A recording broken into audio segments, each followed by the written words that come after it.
Friends, मैं हूं Garima. Welcome to mom's food studio. आज हम बनाएंगे चूरमा। चूरमा बनाने से पहले जानते हैं चूरमे की हिस्ट्री। मेवाड़ डायनेस्टी के एक कुक से बाटियां गलती से शुगरकेन जूस में गिर गई थी and the resultant he found was बाटियां काफी सॉफ्ट हो गई।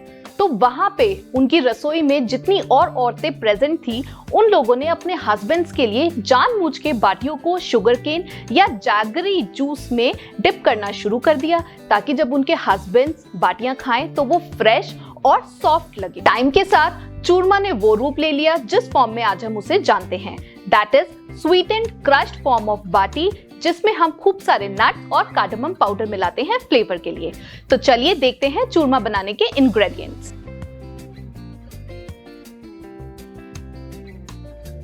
चूरमा बनाने के लिए हमें चाहिए 225 ग्राम या 1.5 कप गेहूं का आटा, 200 ग्राम या लगभग 1 कप देसी घी, 1/2 teaspoon of baking powder, a pinch of salt, 100 ml दूध रूम टेम्परेचर पर, 1 टीस्पून इलायची का पाउडर, 60 ग्राम या लगभग 2/3 कप बेसन, 1 कप बारीक कटे हुए बादाम, पिस्ता और काजू, 220 ग्राम या 1.25 कप बूरा। शुरुआत करते हैं चूरमे के लिए आटा लगाने से। हम चूरमा बाटी से बनाने जा रहे हैं, इसलिए शुरुआत करते हैं बाटी के लिए आटा लगाने से। तो सबसे पहले मैं एक बड़े बोल में डालूंगी गेहूं का आटा, बेसन, अ पिंच ऑफ सॉल्ट। नमक मीठी चीजों में इसीलिए डाला जाता है ताकि मीठे का टेस्ट एनहांस हो जाए, 1/2 टीस्पून ऑफ बेकिंग पाउडर और 2 चम्मच घी। घी रूम टेम्परेचर पर लेना है। सारे इंग्रेडिएंट्स को कर लेंगे अच्छे से मिक्स। अगर हम खाली आटा डालकर बाटी बनाएंगे तो टेस्ट काफी ब्लैंक आता है, तो बेसन डालने से बाटी का टेस्ट और एरोमा एनहांस हो जाता है। कुछ लोग बाटी बनाते हुए बेसन की जगह सूजी भी डालते हैं, जिससे एक दरदरा या क्रंची टेस्ट आता है। अगर आप लोगों को वो चीज पसंद है तो आप बेसन तो डालिए ही, 2 चम्मच आटा कम कर फाइन सूजी डाल लीजिए। घी और बाकी के इंग्रेडिएंट्स मिक्स हो गए हैं। Next step is to verify कि हमने घी की क्वांटिटी करेक्ट ली है या नहीं। उसके लिए मैं थोड़ा सा आटा मुट्ठी में भरकर एक बॉल बना लूंगी इस तरह से, और एक उंगली की चोट से अगर ये बॉल ब्रेक हो जाती है और वापस आटे की तरह बिखर जाती है, दैट मीन्स हमारी घी की क्वांटिटी करेक्ट है। नेक्स्ट, अगर हम बॉल ही नहीं बना पा रहे हैं, दैट मीन्स हमारी घी की क्वांटिटी कम है। आप थोड़ा सा और घी डालकर दोबारा से ये स्टेप करके ट्राई कीजिए। द थर्ड थिंग, अगर हम बॉल बनाते हैं और हमारी बॉल ब्रेक ही नहीं होती है, दैट मीन्स घी की क्वांटिटी ज्यादा है। उस केस में आपको थोड़ा और आटा मिलाकर इस चीज को बैलेंस करना पड़ेगा। हमारे ड्राई इंग्रेडिएंट्स अच्छे से मिक्स हो गए हैं। अब हमें आटा लगाने के लिए इनको वेट इंग्रेडिएंट्स मिलाकर बाइंड करना पड़ेगा। पर क्वेश्चन ये आता है कि वेट इंग्रेडिएंट्स में पानी, घी या दूध किस चीज का यूज किया जाए ताकि हमारी बाटी या चूरमे का बेस्ट टेक्सचर बने। Let's talk about the first binding agent, water. अगर हम बाटी या चूरमे का आटा सिर्फ पानी यूज कर गूंथते हैं तो क्योंकि पानी में ना तो फैट कंटेंट होता है और पानी की कंसिस्टेंसी बिल्कुल लिक्विड होती है, तो हमारा आटा तो अच्छे से लग जाता है क्योंकि पानी अच्छे से पेनिट्रेट कर जाता है आटे के हर एक पार्टिकल तक।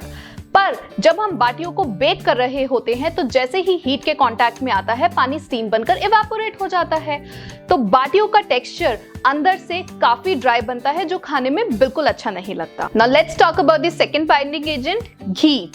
अगर हम घी में आटा गूंथते हैं तो घी का फैट कंटेंट तो भर भर के होता है।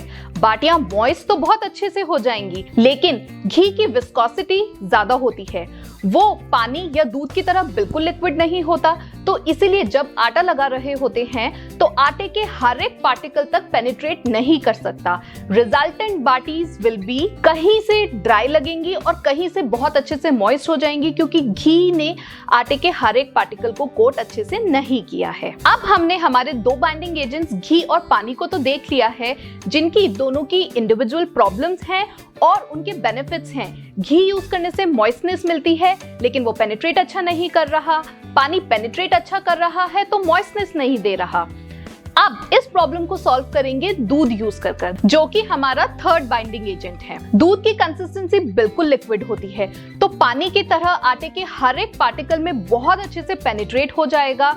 दूध का फैट कंटेंट बहुत अच्छा है, तो पानी की तरह स्टीम बनकर उड़ेगा नहीं, उसमें फैट रिटेन्ड रहेगा, जिस वजह से बाटियों में मॉइस्टनेस रहेगी, वो अंदर से काफी सॉफ्ट बनेंगी।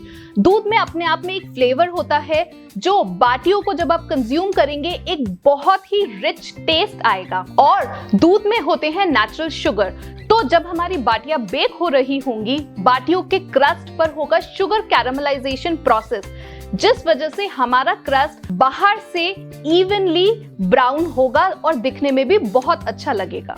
तो वापस चलते हैं आटा लगाने की तरफ। अब मैं इसमें डाल रही हूँ दूध और कर दूंगी अच्छे से मिक्स।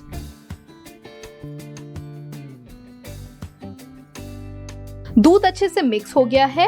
अब थोड़ा थोड़ा करके पानी मिलाएंगे और एक सेमी सॉफ्ट डो बनाएंगे। डो की कंसिस्टेंसी जितना हार्ड आप पूरी का डो बनाते हो और जितना सॉफ्ट चपाती का डो बनाते हो, उसके बीच की होनी चाहिए।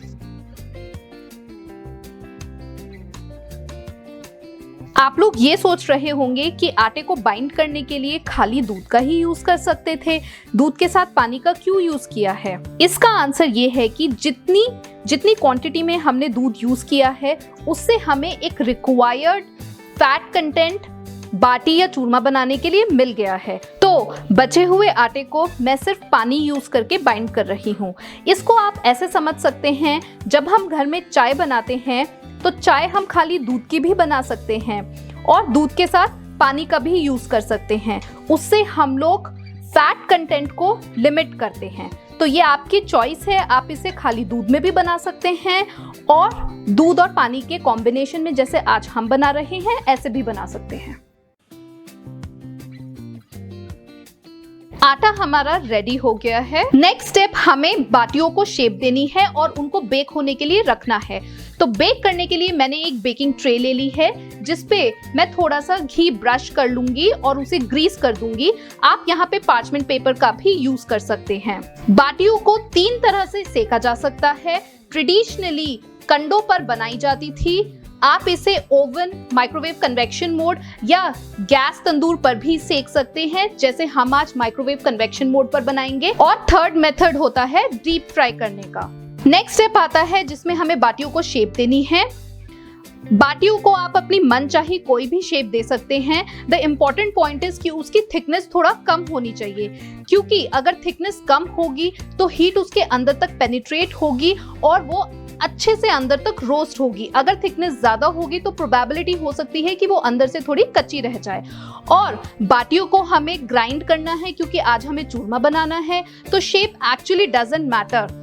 तो मैं सिर्फ सिलेंड्रिकल शेप बना रही हूँ। आप अगर चाहें तो आप इसे ओवल शेप भी दे सकते हैं, या पुराने जमाने में इस तरह से करके ऐसे मुठिया बना के बाटियां बना देते थे चूरमे के लिए, वो भी कर सकते हैं।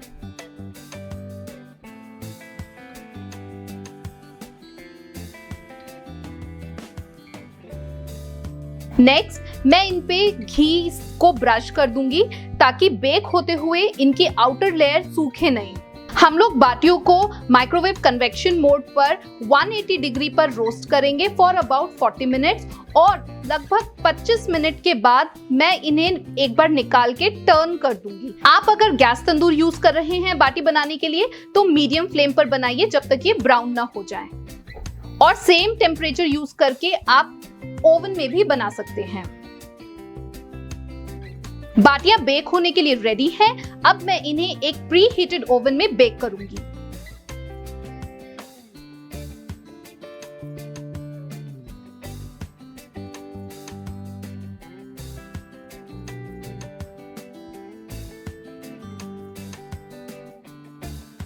बाटियां हमारी बेक हो गई हैं। आप लोगों को बेकिंग टाइम में 2-4 मिनट ऊपर या नीचे भी लग सकता है, क्योंकि ये आपके ओवन पे डिपेंड करता है। हमने बहुत अच्छे से ग्रीसिंग कर दी थी, तो आप देख सकते हैं बाटियां बिल्कुल भी नहीं चिपकी, और आप देख सकते हैं बाटियां दोनों साइड से बहुत अच्छे से ब्राउन हो गई हैं। अब हम बाटियों को ठंडा करने के लिए रखेंगे और उसके बाद इन्हें ग्राइंड करके इनका बनाएंगे चूरमा। बाटियां ठंडी हो गई हैं। अब इन्हें मिक्सर ग्राइंडर में ऐड करेंगे। मैं हाथों से थोड़ा थोड़ा करके तोड़ लूंगी और उसके बाद ग्राइंड करेंगे। ग्राइंडिंग के दौरान एक बात का ध्यान रखिए, मिक्सर ग्राइंडर में ग्राइंड करते हुए बहुत ज्यादा हीट जनरेट होती है और नीचे का पोर्शन सबसे पहले ग्राइंड हो जाता है।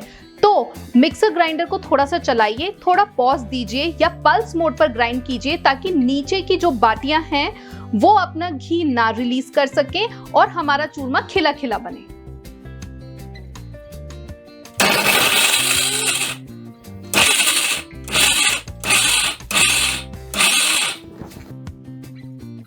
मैं बीच में रोक के एक बार चला लूंगी, ऊपर का पोर्शन नीचे कर लूंगी ताकि नीचे से घी न रिलीज होने लगे।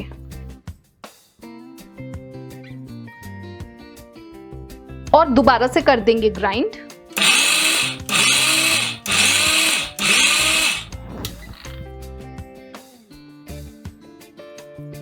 चूरमा के लिए बाटी अच्छे से ग्राइंड हो गई है, आप देख सकते हैं बिल्कुल फाइनली ग्राइंड हुई है। अब इसको एक बोल में ट्रांसफर करते हैं।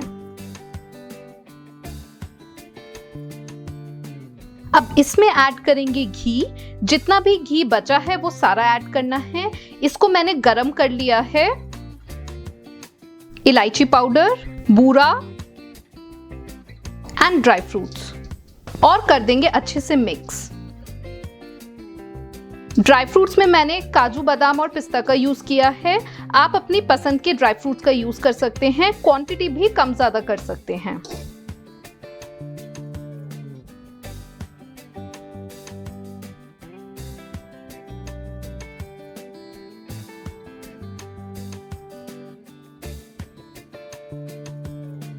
यहाँ पर हमारा चूरमा बनकर बिल्कुल तैयार है और सर्व करने के लिए एकदम रेडी है।